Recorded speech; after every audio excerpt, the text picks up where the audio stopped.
Hello and welcome to Belmont Village Senior Living's educational webinar series. Happy New Year, everyone. We really appreciate your time with us this afternoon. My name is Paula Lemke and I'm going to be your host for today. We invite you to stay a few minutes after our speaker's presentation to learn more about Belmont Village, our culture, our expertise in care, and our mission as a leading provider in senior living. I have the honor of introducing our speaker today, Dr. Trinh. Dr. Trinh is the Chief Medical Officer of Healthy Brain Clinic, a board director at Alzheimer's Orange County, the Chief Medical Officer of CogniView, and the founder of RID Medical Group in Irvine, California. He donates his time as a medical missionary for Tongue Out Medical Missions, is an author, and a highly sought after health educator. Dr. Trinh doesn't like to call these webinars a presentation per se, but more of a conversation between you and him. So I invite you to use the chat box, ask him questions. He'll be asking you questions, so you can put it in the chat box as well, and he'll answer as many as he can. I'm super proud to welcome and my honored guest and my friend, Dr. Trinh. Thank you so much for being here today. Thank you, Paula. And yeah, hello, everyone. I'm Young Trinh hanging out here in Long Beach, California is where I'm sitting right now. I'm curious, we are going to use the chat box a lot today. And because I want this to be not a one-way conversation, but a really conversation between you and I as you're watching me here chatting with you. Let me make sure you're able to use the chat box. So type in yes if you're able to use the chat box. I just want to make sure here that you're able to do that. Type in yes in the chat box if you're able to see that. All right. Chat. Okay. Okay. Are you guys able to see the responses on the chat box? I am not. Me neither. Yeah, I don't think anyone has posted to the chat box yet. A few people have posted in the Okay. Okay, it says chat is disabled. Oh, So okay. How do we see that? I'm sorry about that. The Q&A box is live, so let me see if I can enable chat. All right, we're gonna get you guys access to the actual chat box here. And that way, okay, looks like, all right, we will enable the chat box for you guys. And we can use the Q&A box as well. Yeah, we can use the Q&A box with that. So very cool. All right, I see that a lot There of you guys. we go. There you go. Cool, very cool. All right, everyone knows how to use that. So real quick, how many of you guys know that there is a connection between the gut and the brain?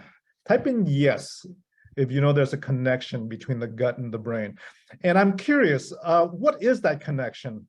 Why is there a connection? Do you guys know? Why is there a connection between the gut and the brain? Any thoughts on that? Is it because we like to eat and so our brain's connected to our gut? Or same cells in both? Jen says, don't know what the connection is or why. Part of the same body. I see serotonin receptors, vagus, anxiety.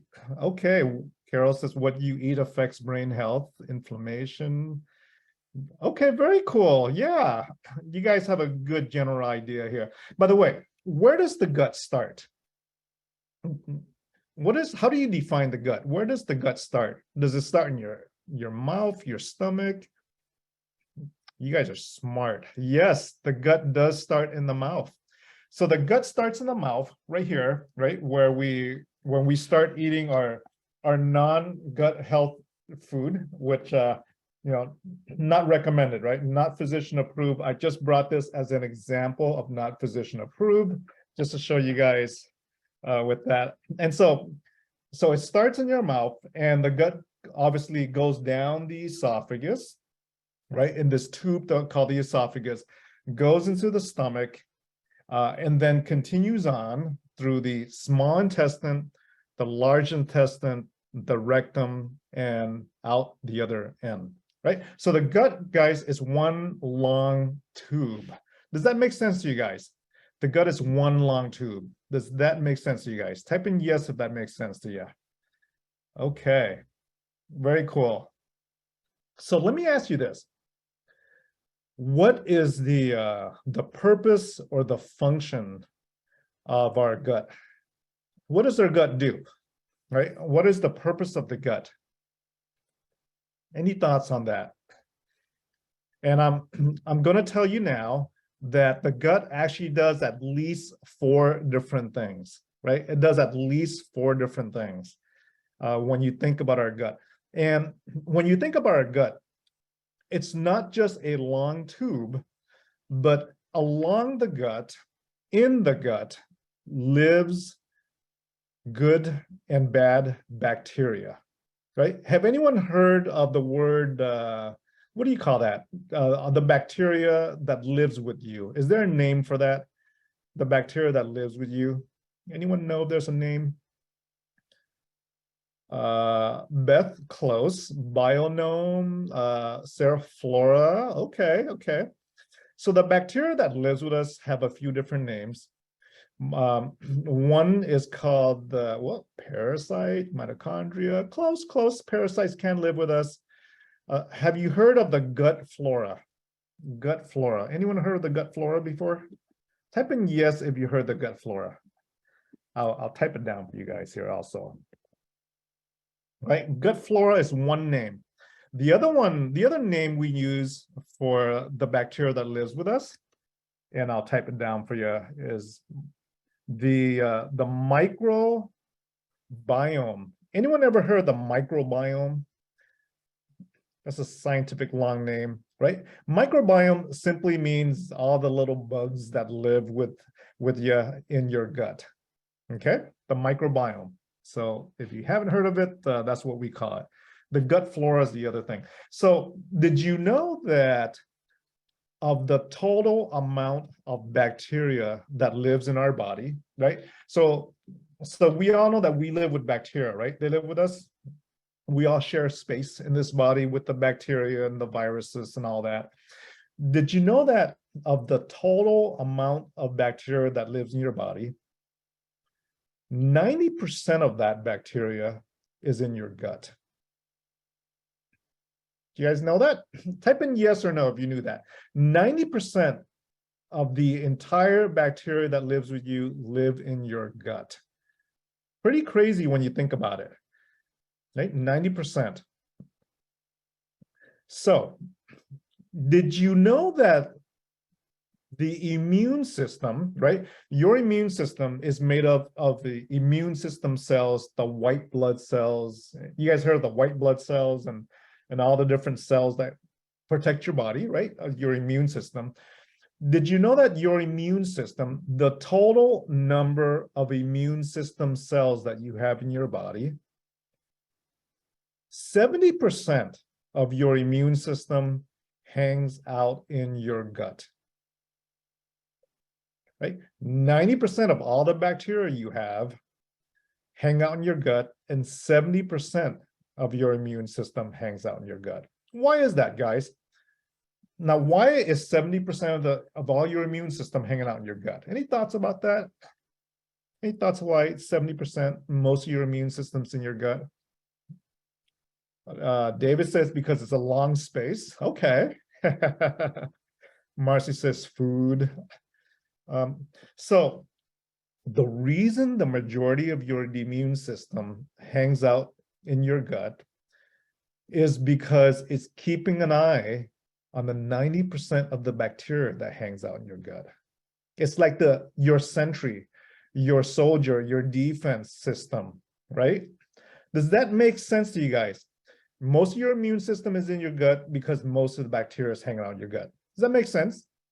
It's really just common sense, right? If potentially most of the bad guys is hanging out in one location, then you want all your soldiers to be watching the bad guys, right? Just to keep an eye on them so that they don't invade.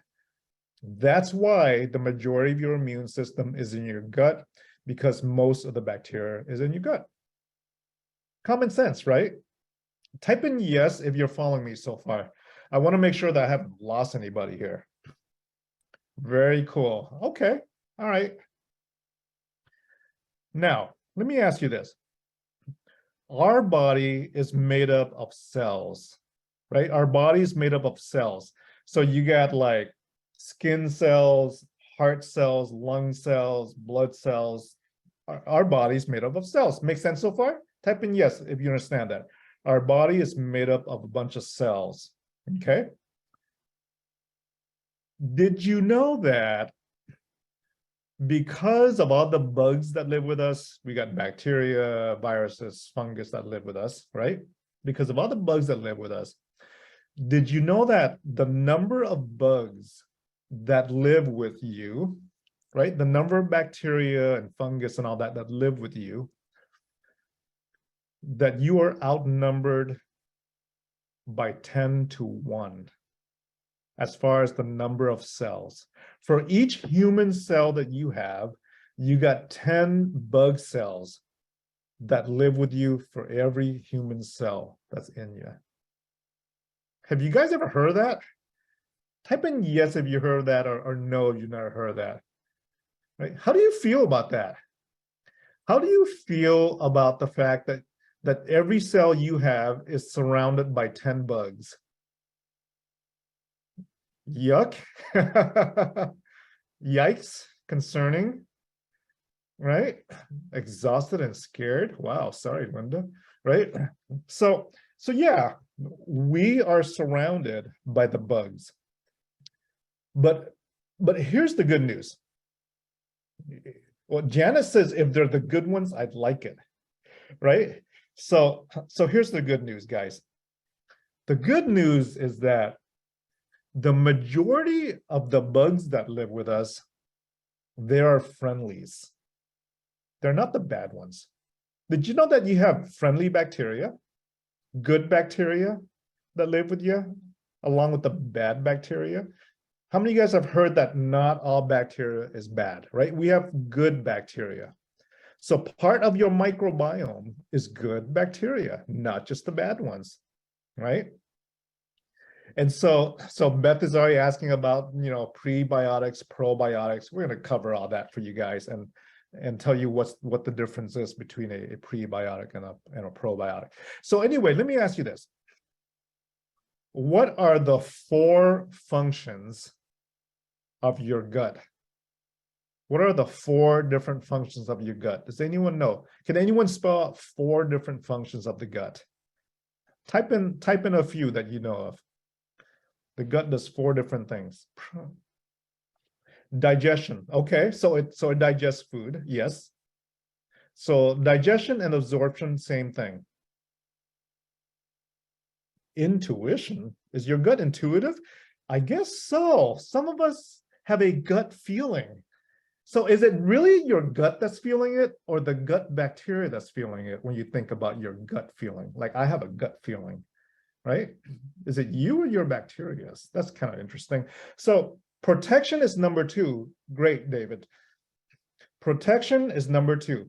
So not only does your gut digest food, it also protects you from the bad guys, because the gut is like one big long tube, and that long tube is a barrier to prevent the bad guys inside your food and inside your gut to go into your body, right? To absorb into your bloodstream. So the second function of the gut is a gut barrier protection. The first function of the gut is digestion, right? The gut is a second brain. Ooh, Lisa, wow, where'd you hear that from? That's pretty good. It's probably why we're calling this the brain gut connection, right? So function number 2 is a barrier to protect, right? A physical barrier to protect the bad guys from getting in. Function number 3 is to break down toxins. Break down toxins. So the good bacteria that lives with you, your microbiome, One of its function is to break down the toxins that it sees inside the food that you eat, right? Any toxin inside the food, the good bacteria helps to break that down. Does that make sense? Type in yes if that makes sense. That a third thing it does is to break down toxins. Very cool. That's right. That's what it does. It's a toxin breaker. Now, the fourth thing that it does, which is really interesting, it does more than four things actually, guys, but the four main things I want to tell you. The fourth thing that it does is that it helps to make certain vitamins and proteins. Did you guys note that the good bacteria, your microbiome, your gut flora, your good bacteria is required to make certain vitamins? Do you guys know that? Yeah. Okay. Lots of no's here. So that's why you're here, right? I'm glad you guys are here. So tell me, what vitamins does the good bacteria make?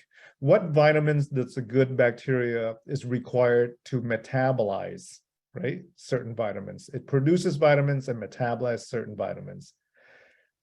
Okay. All right. I'm seeing a few different vitamins thrown out here. K, D, calcium, C. All right. Some good guesses. So the vitamins that good bacteria makes are the B vitamins. For example, vitamin B12, right? How many of you guys have ever gotten your vitamin B12 checked in your level in the blood? Ever? Yes, no, guys? Sally has, somebody has questions. A lot of you guys have no's. Yeah, what does vitamin B12 do? If you don't have enough vitamin B12, what happens? Anyone know? If you don't have enough vitamin B12, what happens? Nerves, anemia, jaundice, no, lethargy. Yes, you get super tired, you get sluggish. Yes, Marcy, yes, Phillips, you get fatigue. Yes, Sally. So yeah, you get super tired if you don't have enough vitamin B12. Energy loss, absolutely. Makes your hair gray. Ooh, that's a new one. I may be deficient, guys, with my hair. I need to get my levels checked out, right? So yes, it does. Fatigue, lack of energy, neuropathy is a symptom of low vitamin B12. Anyone feeling tired lately? Fatigue, right? Vitamin B12 deficiency is a risk factor, right? That leads to fatigue and lack of energy. The other thing that causes another big symptom of vitamin B12 deficiency is memory loss. Did you guys know that memory loss? Yeah, memory loss is a symptom of vitamin B12 deficiency. Anyone here concerned with their memory? Anyone here concerned with their memory? Yes, no, right? Oh, yes, lots of yeses here. So yeah, think about that, guys. This is some of the workup. If you ever have memory loss problems, make sure that your doctor checks a vitamin B12 level, right? Because that's fixable, guys. That's not Alzheimer's, it's fixable, right? So it's very important that you have good gut health. It's very important that you have enough good bacteria, because the lack of that creates problems, right? With certain deficiencies. So the vitamin Bs, absolutely. Vitamin K, right? Your good bacteria makes vitamin K. Your good bacteria makes a bunch of different neurotransmitters in the brain for your brain to function well. So here's something interesting. Janet says, isn't vitamin B12 testing complicated? Janet, not complicated at all. It's a simple blood test. It's a simple blood test for vitamin B12 where you check the level in the same way that you would check a vitamin D level, right? Or any other vitamin levels, simple blood test with that. Now that you understand the purpose and the function of your gut and the different activities that the gut do besides just digestion, right? It protects you. It helps your immune system actually to stabilize your immune system. It helps with vitamins and protein production and things of that sort. Let me talk about the brain really quickly, and I'm going to make a connection between the gut and the brain. Does that sound good, guys? Type in yes if you're following me so far. Type in yes if you're following me so far. Absolutely. Very cool. So, our brain. Our brain, what can I tell you about the brain? The brain has, how many brain cells do we have? Take a guess. How many brain cells does an average human have? Take a guess. Okay, Karen says 2, and Angelique says a gazillion, right? Too many to count. Absolutely, a lot of brain cells to count. So, in a healthy person, we each have about 100 billion brain cells. 100 billion brain cells in a healthy person. That's a lot of brain cells, right? 100 billion brain cells. Still less than the national deficit, but still a lot of brain cells that are there. And in a normal brain cell, our brain cells are always talking to one another. They're chatting with one another, connecting with one another. Every thought that you have is a pattern of brain cells talking.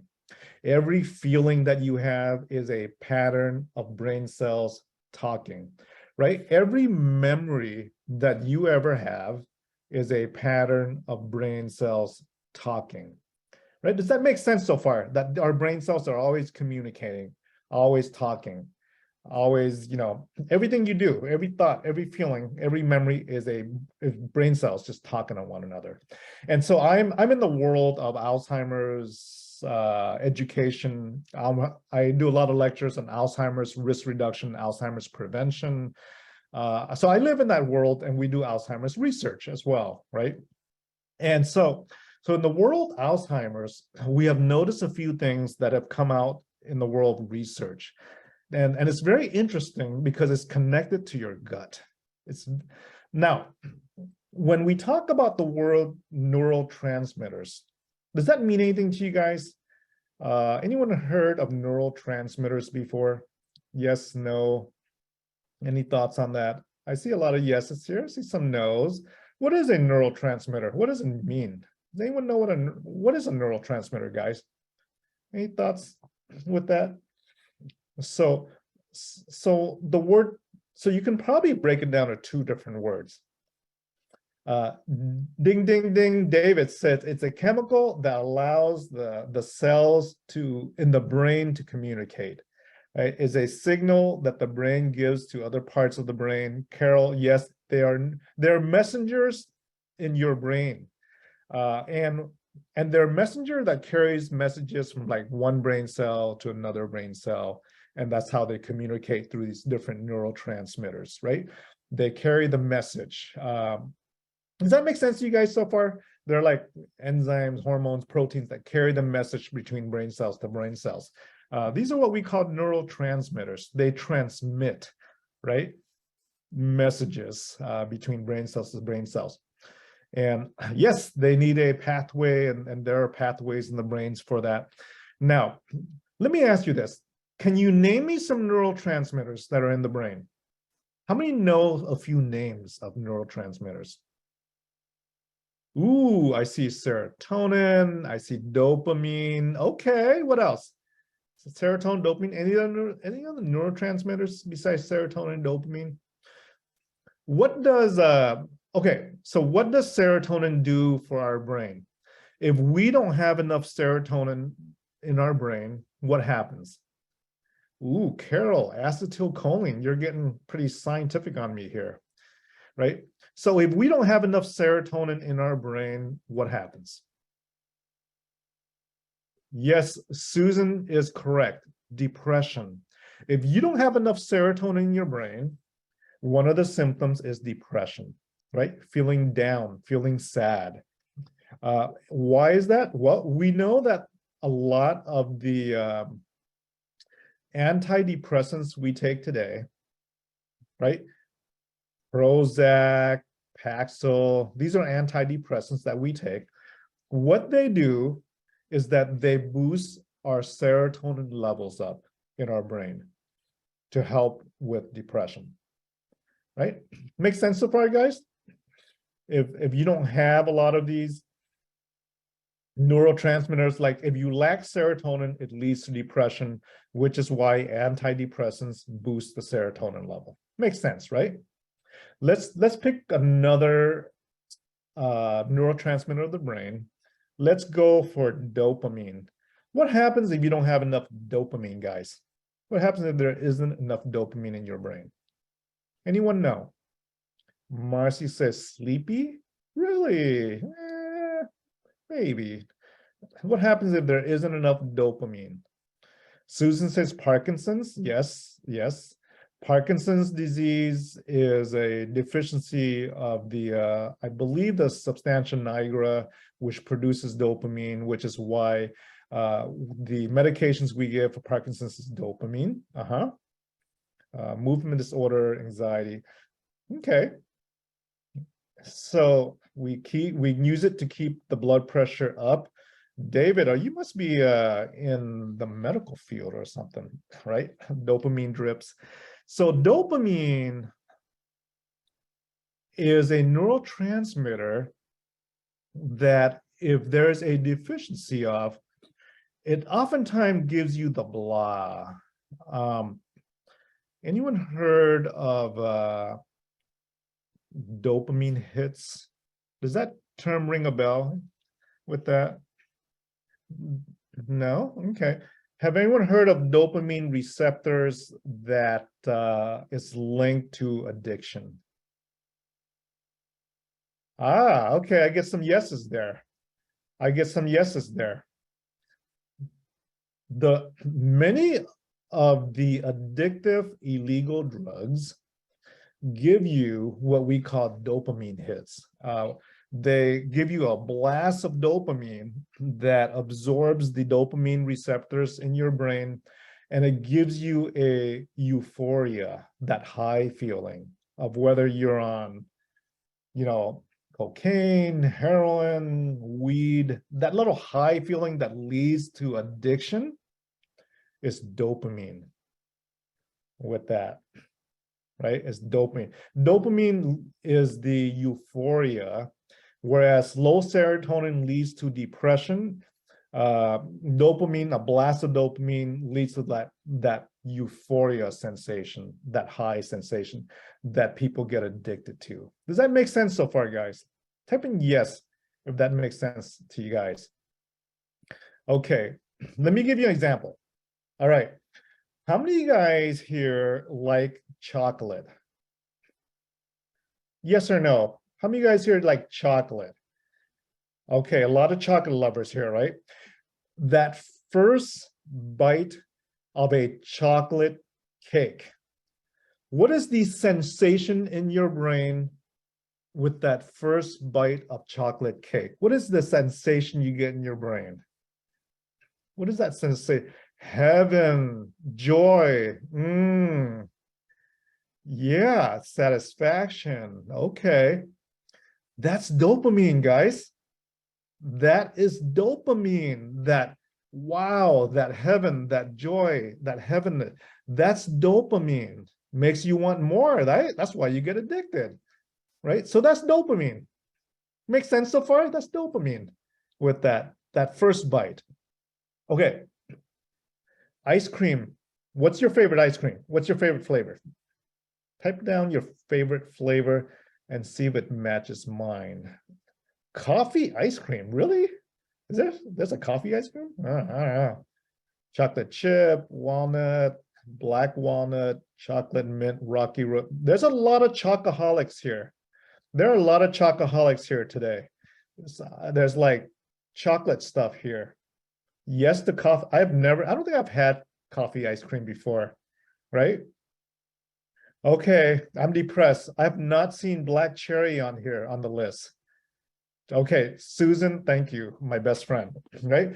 So that first lick of your favorite ice cream, that's the dopamine hit, right? That first lick of that favorite ice cream is dopamine hit. So that's another neurotransmitter in the brain. So we have a neurotransmitter that gives you the euphoria. We have a neurotransmitter that if you don't have enough, that leads you to depression. Have you ever heard of GABA? Anyone heard of the neurotransmitter called GABA? G-A-B-A. I'll type it down for you. Ever heard GABA? Ever heard of a medication called gabapentin? Gabapentin simply stimulates GABA in your brain. So what is gabapentin for? Why do you take gabapentin? Anyone know? Anyone know why people take restless legs and nerve pain? Yes. Nerve pain, seizure, yes. Block pain. Yeah, gabapentin is a pain blocker, guys. It's a pain blocker. So imagine if you don't have enough GABA in your brain, right? Imagine if you don't have enough GABA in your brain. You are susceptible to chronic pain, fibromyalgia, right? Pain conditions. GABA, very important. That's another neurotransmitter. Okay. Here's a fourth one for you guys. Some of you guys I saw it written down once in our chat box. Anyone heard of acetylcholine? Acetylcholine. Does anyone know how to spell it? Acetylcholine. Hold on, I'll spell it for you guys. There you go. Yes, David, you got it. Acetylcholine. Right? That's a neurotransmitter. Now, let me ask you this. What happens if I don't have enough acetylcholine in my brain? What happens? Anyone know? Anyone know if there's not enough acetylcholine in our brain? Any thoughts on that? Paralysis, ouch. Right? So if there isn't enough acetylcholine in our brains, it leads to memory loss. The lack of acetylcholine leads to memory loss, which is why the medications that we have for Alzheimer's today, can anyone name some Alzheimer's medication? Anyone name Alzheimer's medications? Any thoughts? Maybe that's a good sign if you guys don't know the names. Yep, Aricept. Did you know that what Aricept does is that it boosts the acetylcholine levels in the brain to help with memory? That's what it does, right? A lot of our Alzheimer's medication simply boosts acetylcholine levels in our brain to help with memory. Does that make sense to you guys so far? Does that make sense? Type in yes if that makes sense to you guys. Right? Now, here's something really interesting, guys. Why is it important to keep our gut healthy? Why is it important to keep our gut healthy? And when I say gut, I'm talking about the microbiome as well. I'm talking about the good bacteria. Why is it important to keep our good bacteria healthy? Any thoughts on that? Why is it important to keep our good bacteria healthy? Depressed, sleep, pain.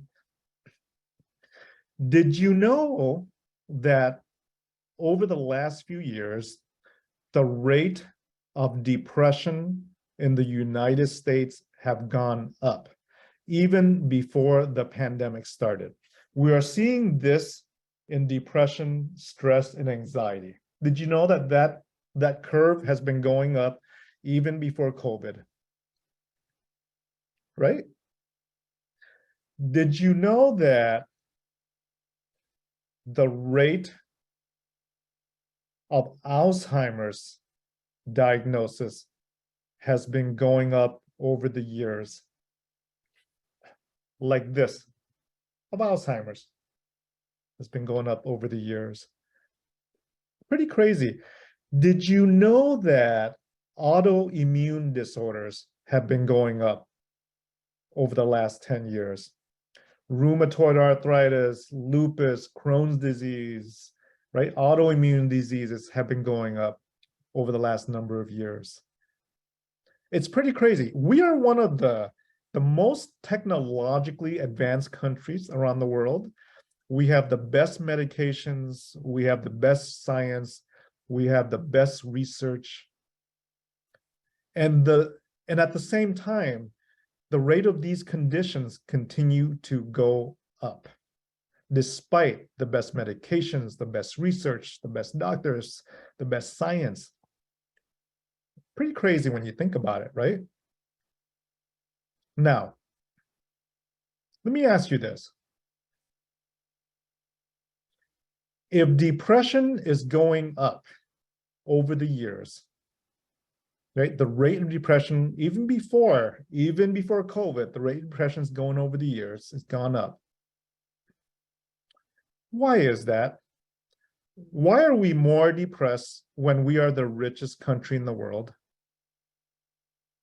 Even before COVID,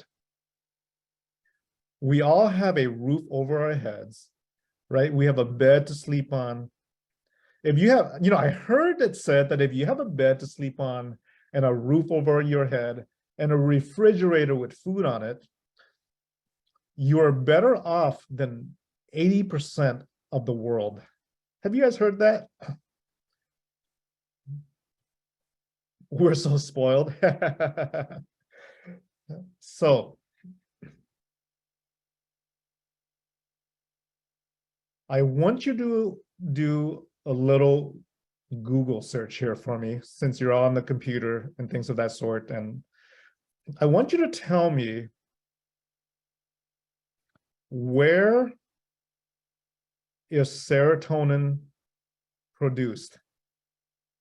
If serotonin and the lack of serotonin is linked to depression, where is serotonin produced? Do a little search for me.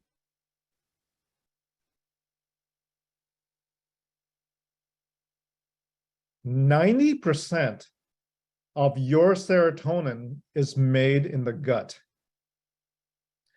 Think about that. 90% of the serotonin that is produced is made in your gut by the good gut bacteria.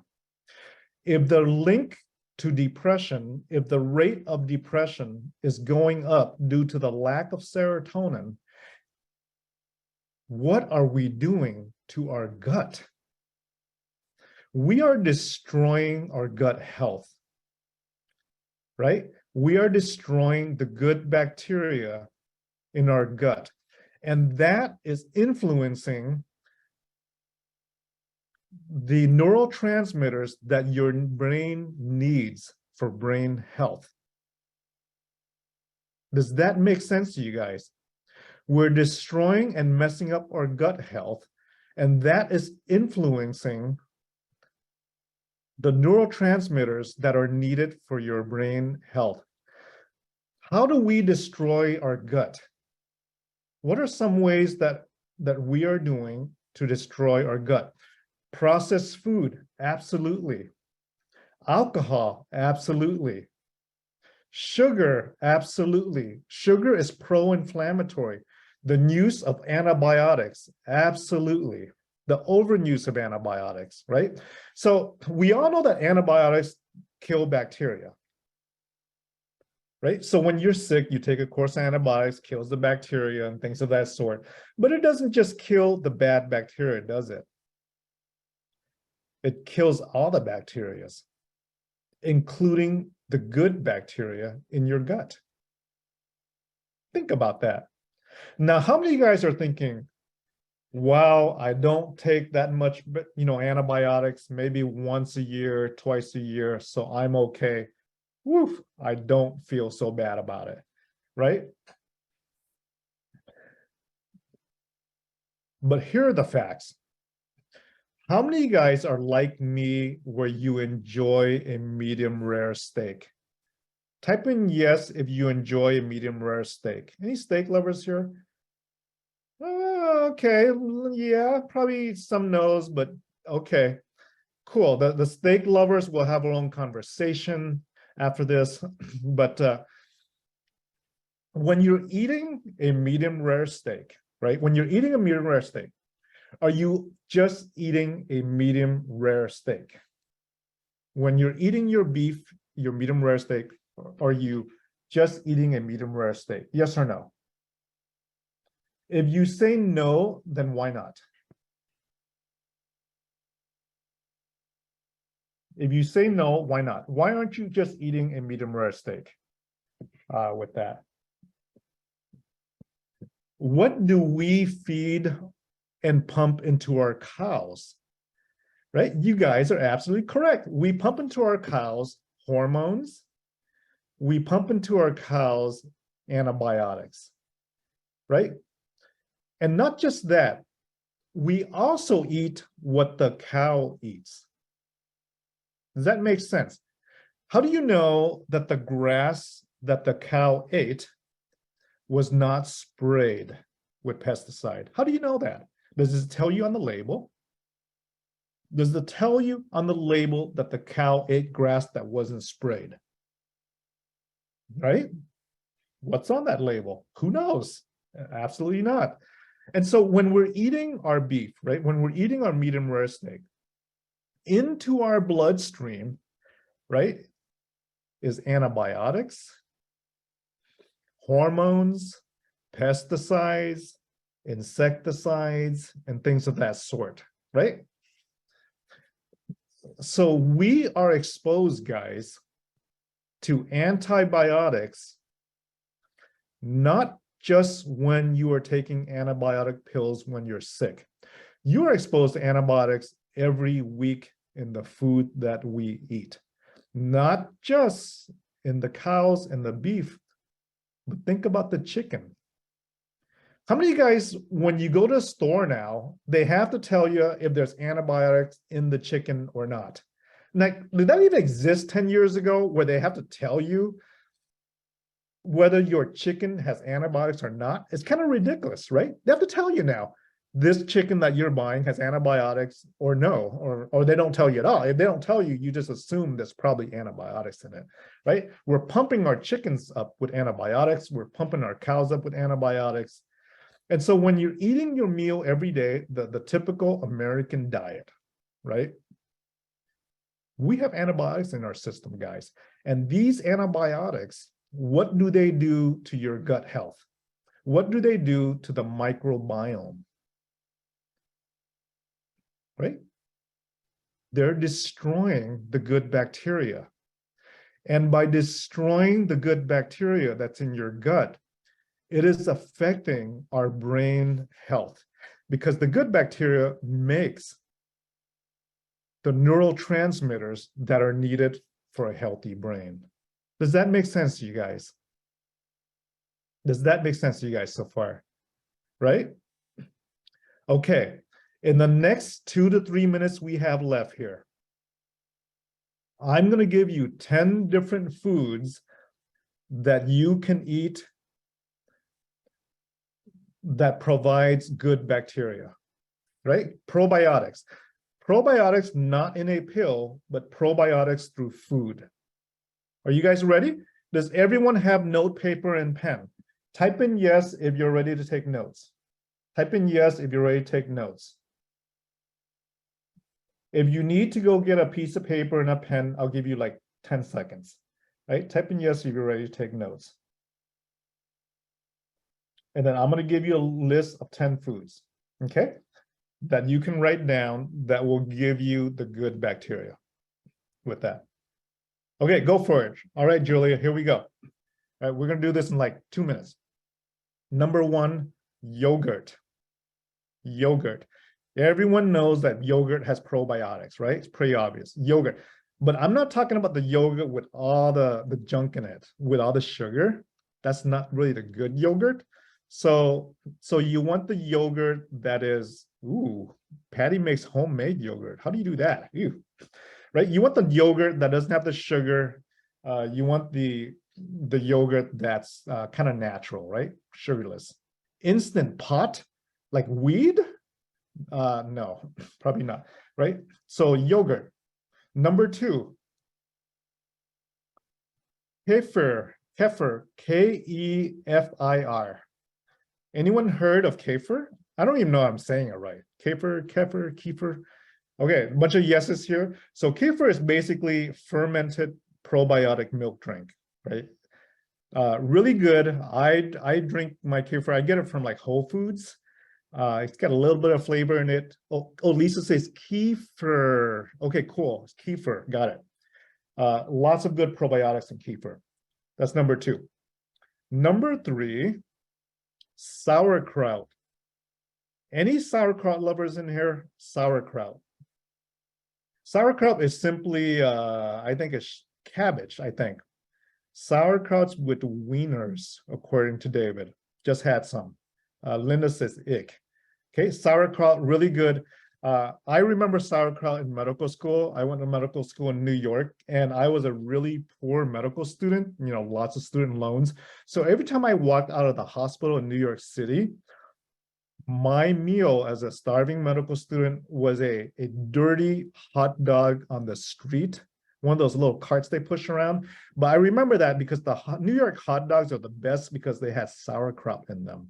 There's like no sauerkraut in California with the hot dogs, which sucks, right? But sauerkraut, lots of good probiotics. Number 4, tempeh. Tempeh. Anyone heard of tempeh before? Tempeh. Tempeh. Right? Tempeh is a fermented soybean product, I think, with that. It's really firm and kind of like a patty, a firm patty. The folks that know tempeh best are the vegetarians, because the vegetarians, they replace their meat with like soybean. And so tempeh is kind of like their protein source, right? Good source of probiotics, tempeh, guys. Number 5, kimchi. Kimchi. Kimchi lovers. Anyone like kimchi here? Anyone like any kimchi lovers here? Right? I know Paula loves kimchi. She's half Korean, right? I love kimchi when I'm at, you know, a Korean barbecue location. Bentley doesn't like it. Tom loves it. Lots of good probiotics in kimchi, guys. So for some folks, it's kind of spicy. Yes. Number 6, miso. Miso. Miso soup, right? Miso soup, Japanese restaurant, super good. Lots of good probiotics, but yes, it is salty. For some folks, it's salty. But if you're at Japanese restaurant, miso soup, right? Number 7, kombucha. Any kombucha lovers here? Any kombucha lovers here? Yeah. I think it tastes a little bit like beer, but yeah, a little kind of weird taste, but you know, you can kind of learn to like it. Some people love it. Angelique likes kombucha. Janet thinks it's a lab experiment with that. Lots of probiotics in there in kombucha. Number 8 is pickles. Pickles. Any pickle lovers here other than the pickles on your hot dogs and hamburgers? Some of you guys like it? Okay, please spell these names. Ooh, I can spell some of them. Yeah, English is my second language. I don't spell too well, but I can send you a list. How many of you guys want me to email you a list of these things so that I'll get the, hold on here. I'll give you guys my little email and I'll email you the list with that. Okay, there's my email if you see it on the chat. You can email me and I'll email you the list, okay? With that. It's just my first name dot my last name, dung.trin@owlsoc.org. OWLSOC stands for Alzheimer's Orange County. Okay, and that's number 8. So feel free to email if you have additional questions. Number 9 is natto, N-A-T-T-O, natto. Anyone know natto? With that, it's another fermented soybean, I think, with that. It's a soybean product. It has a bacteria called Bacillus subtilis, which is supposed to be good for you with that. Number 10 is, I forgot. Yeah, my memory's bad. Number 10, I don't remember, but there is a number 10, guys. There is a number 10 with that, which means that I'm probably deficient in acetylcholine. right? It's a possibility that my gut health is not that good, which is why I am not promoting that you eat this at all. Stay away from stuff like this. I'm bringing this to you as an example with that. So guys, that is the connection between gut health and brain health. We in the American lifestyle, in the American diet, tend to destroy our gut health with the foods that we eat. And as a result of that, it messes up our brain health, our memory, our mood, our depression, and things of that sort. It's all connected to that. What I'm really saying is that we are what we eat, because our gut is strongly connected to our brains with that. Did anyone learn something today? You guys learn all this stuff today? Yeah? So, thank you. Thank you so much, Dr. Trinh. I do want to point out too, with that email, if you would like to be on Dr. Trin's newsletter blast, he lists all of his speaking engagements, other webinars that you might want to follow him at. So be sure to take that email that he put out in the chat. But thank you so much. It was such a great conversation. And we're going to go ahead and turn it over to Susan Berger with Belmont Village Senior Living. Susan. Thank you. Thank you, Doctor. I certainly have learned a lot. For 26 years, Belmont Village has owned and operated best-in-class, fully licensed senior living communities founded on the belief that all seniors deserve to live happy, self-directed lives in a supportive community, one that's filled with new friendships and interests, safety and security, quality and value, and above all, a place that they call home. We just learned again that what you eat, what you drink, and how much you exercise, and the way you socialize are all equally important to one's well-being and brain health. And if we've learned anything from this pandemic, it is the importance of social connections. In fact, socialization is one of the top reasons why our residents have made the switch to living at Belmont Village.